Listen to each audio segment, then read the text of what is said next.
sir. The Ribbon Game 2018. It's going to be our 5th year doing it. So the game itself originated when I was in my young men's group in church. Somebody I'm really close to, my young men's leader, Alan Winkle, had gone off and confronted me with the fact that one of his friends had been diagnosed with breast cancer.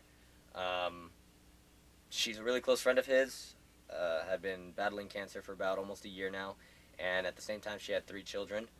Two of them were off to college, and one of them was required high maintenance in a sense of had a mental disability. So he asked us pretty much what kind of way we can help her out, and thinking of how breast cancer has affected my family and my mother passing away from it when I was at 12 years old, we thought that putting on a breast cancer awareness football game would be the best opportunity to show support towards her and at the same time expose breast cancer for what it really is. So back then, we all came together as a youth group and we made it happen. Ever since then, the Ribbon Game's been going on. It's going to be our 5th year now. Sweet. This is the 5th year. I don't have to say that question. I know, right? It's the 5th year. That's really cool. So what inspired you to do the Ribbon Game? So the fact that my family had been affected by breast cancer at such a young age really inspired me to do it because a lot of people don't really acknowledge as much as they should the effects of breast cancer. It's a really harsh disease for most women to go through. It requires a lot of hard work and dedication in order to beat it. So seeing what my mother had gone through and how it affected my family, if I was able to go off in any way, shape, or form and show my support towards breast cancer and survivors and those who have passed, I would do it. And hence why, football's always been something that I love too. And to be able to combine breast cancer awareness with football was something that, I'm beyond blessed to be able to combine those two and play football for more years to come after high school and college. All right. How long have you been playing the game? I've been the quarterback for the team for 4 years now. This is going to be the 5th year.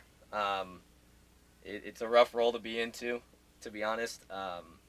Quarterback's the centerpiece of the entire team. Besides the offensive line, got to give credit to my offensive line. But yeah, I've been here 4 years playing the game, and 5th year. And That's awesome. yeah, we'll go from there. Sunday's kickoff, 1 p.m. 1 p.m. Don't be late for that. 1 p.m. And then,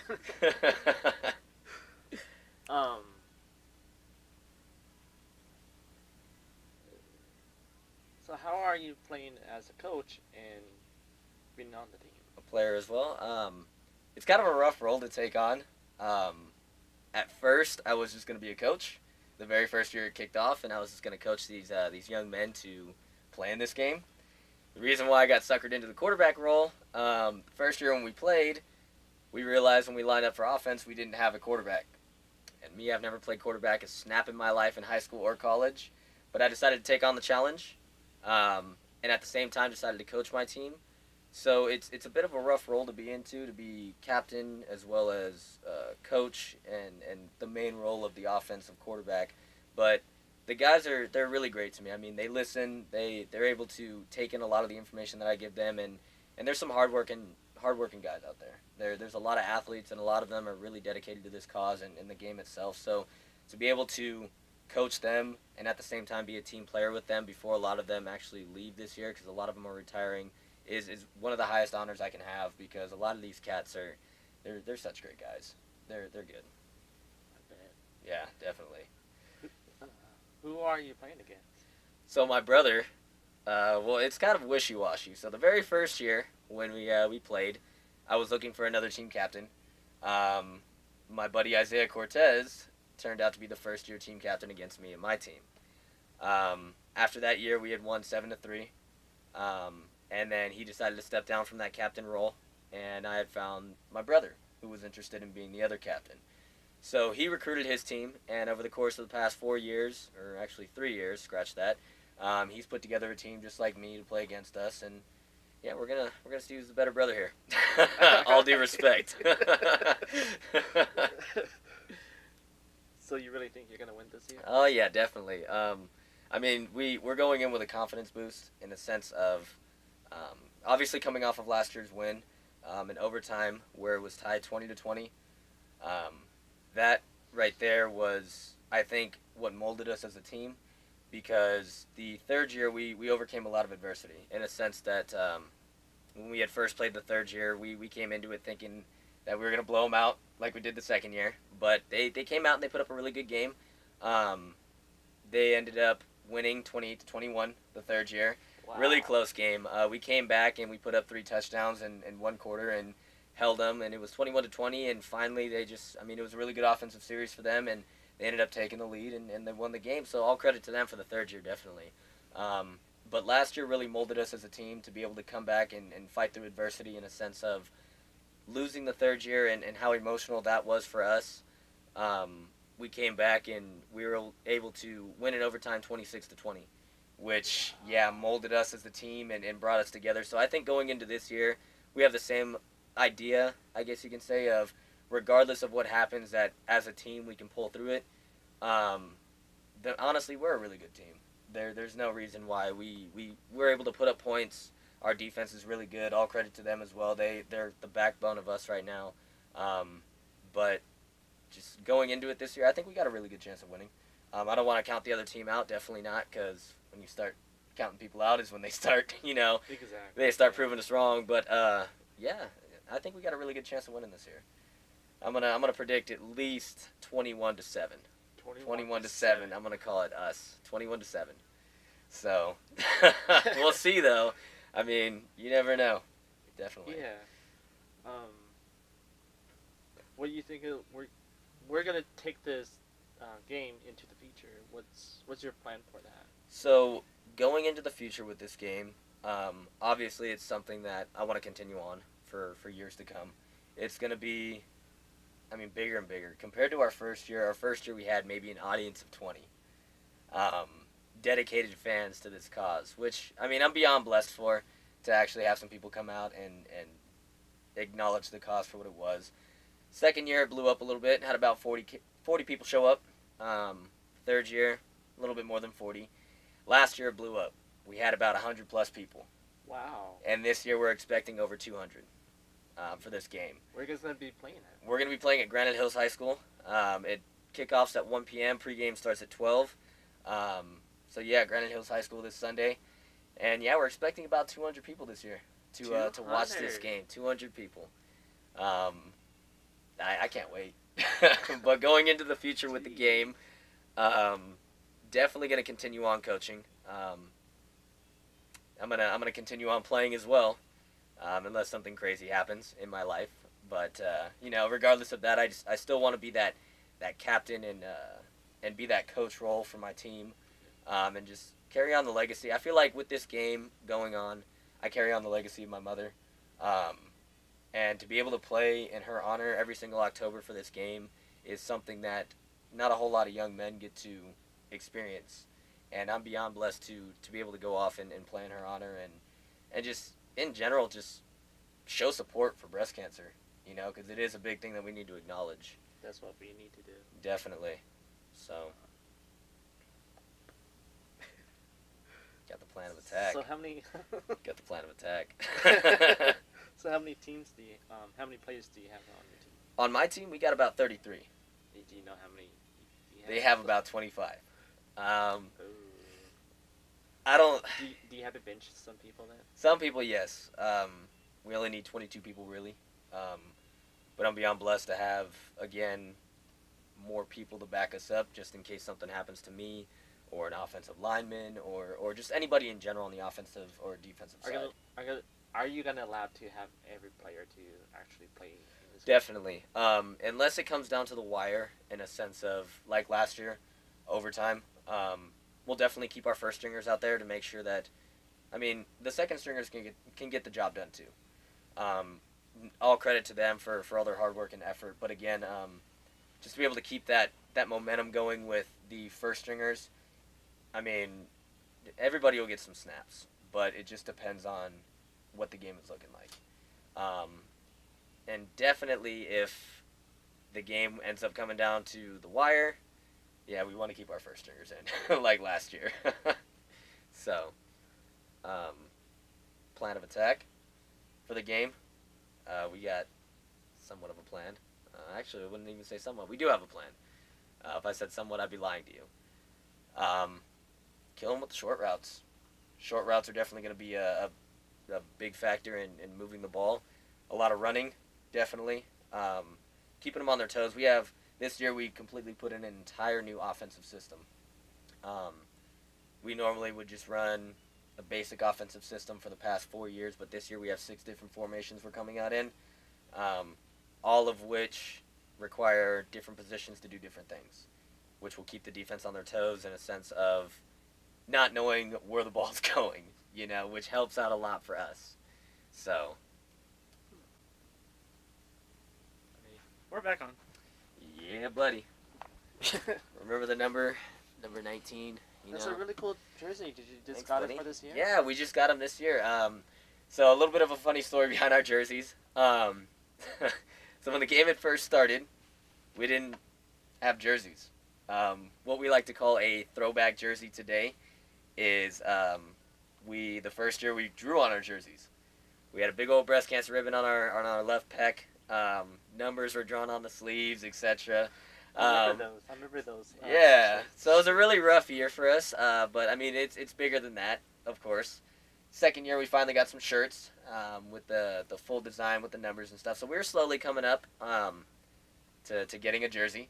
The third year really kicked it off when we got our brand new jerseys. They were similar to this a little bit. They were white, basic print, same exact thing with the breast cancer ribbon up top in a heart shape. And then we used those jerseys up until last year. And then finally we decided that we took a poll as a team, since a lot of my guys are going to be retiring after this year. I was like, so what do you guys want to do for like a last jersey, kind of like a parting gift? And they were like, we want some camouflage. And so went off and made sure to get the camo print here on the sides, digital camo. And they turned out great, $1,500 later.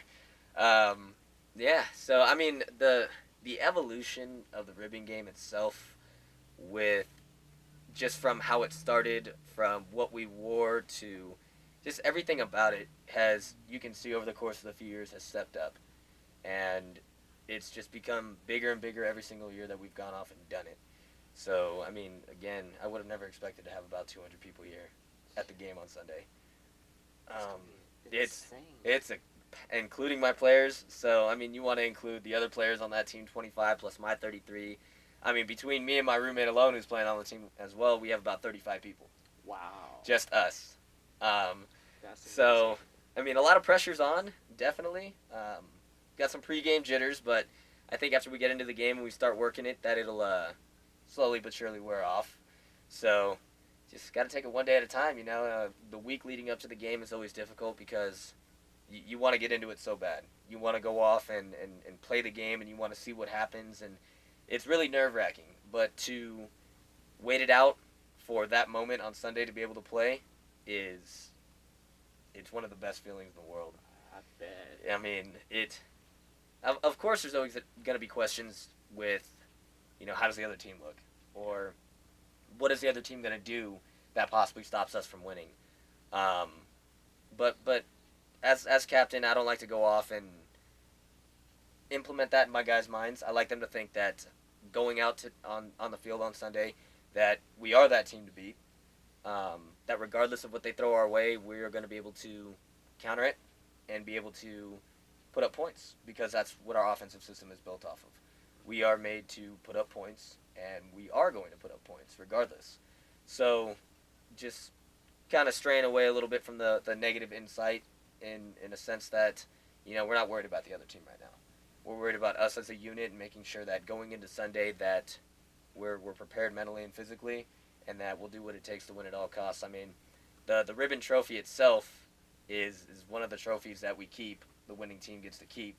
And I'm pretty sure my guys don't want to experience again what they did the third year after losing it, because that was a little bit of a rough patch. Yeah. But I guess you could say we're kind of on the ropes this year a little bit, because last year coming into it, it's easy to be that team that wants to beat the team with the trophy. But when you have the trophy, that's what makes it more difficult. Because now you're no longer going after it, you're defending it. And now you know that the other team has been put in your shoes of, we're going to do whatever it takes to win. Wow. So they have more momentum on their side. Us, we're just at this point trying to defend and put another year in the books. Hopefully, go down as 4-1. 1 loss on our record and 4 wins. Hopefully after this year. So we'll see how that goes. 4 winning. It'll be 4 wins after this year. Hopefully, if we win this year, because right now our record's sitting at 3-1. We have 3 wins, 1 loss. The 1 loss came from our 3rd year. That was a rough one, as explained earlier. I mean, I'm proud of my guys. Yeah. I mean, I got a lot of guys who've been with me since the 1st year, and they've been with me through good and bad, through games where, I mean, we thought we weren't going to climb out of, and we did. I mean, the 1st year we won 7-3, and we didn't face adversity the 2nd year because we blew them out 38-14. 3rd year we faced major adversity as a team. We went off and we were arguing with each other. We just didn't have a sense of, like, togetherness, I guess you can say. We were all spread apart. We had trouble moving the ball. We had trouble stopping them from scoring. But it took halftime for us to come together as a team and kind of discuss the fact of, look, we're beating ourselves. And in order to win, we have to go off and come together as a team. And sure enough, after halftime, we came out, and in 1 quarter, man, that's why I'm so proud of my guys. I know what we're capable of. We put up 3 touchdowns. 3 touchdowns. And we took the lead 21-20. So everybody that was at the game, I mean, I heard it left and right. They were like, man, this team is getting blown out. They're not going to come back from it. And to prove them wrong is one of the greatest feelings. No negative, comment. But I feel like when my team is really at fault in a sense that we're the underdog is when we really play well. We know what we're capable of, and to be looked at as an underdog is kind of like that extra fuel that we need, because it allows us to take that in and want to prove people wrong. But again, man, I mean, I'm so proud of my guys in a sense of what they've accomplished and what they've done. They're just some hard-working players, man. There's no stopping those guys. They'll do whatever it takes, and I appreciate it hands down because they do it all for not just me as a captain and a coach. They do it for the purpose. They do it for the people, and the reason why they look forward to Sunday is to expose this cause and to be able to put on a show for the town. Because, I mean, we don't really have very many events that happen out here that are huge for most people to look forward to, but to be able to have my guys come out and just have some fun with it, in a sense of it's not really like it's a project, but it's not like one of those must-do projects. They're willingly doing this, and they're willingly coming out and playing this game. So, hats off to them, man. They're amazing. I can't thank them enough for everything that they do, everything. So, well, I wish you good luck for this game. I appreciate that, buddy. 21-7. We're gonna call it right now. Yeah, be out there. Granite Hills High School. 12 p.m. is pregame. 1 p.m. is kickoff. All right, that will be it for this show. Thank you for being on my show. Yeah, no worries, buddy. I appreciate you having me here. Many more interviews to come as the years progress, obviously. Definitely, yeah. But yeah, I appreciate it, buddy. Thank you so much again. You got your captain coming out. Right. TV number 19. I'll see you guys later.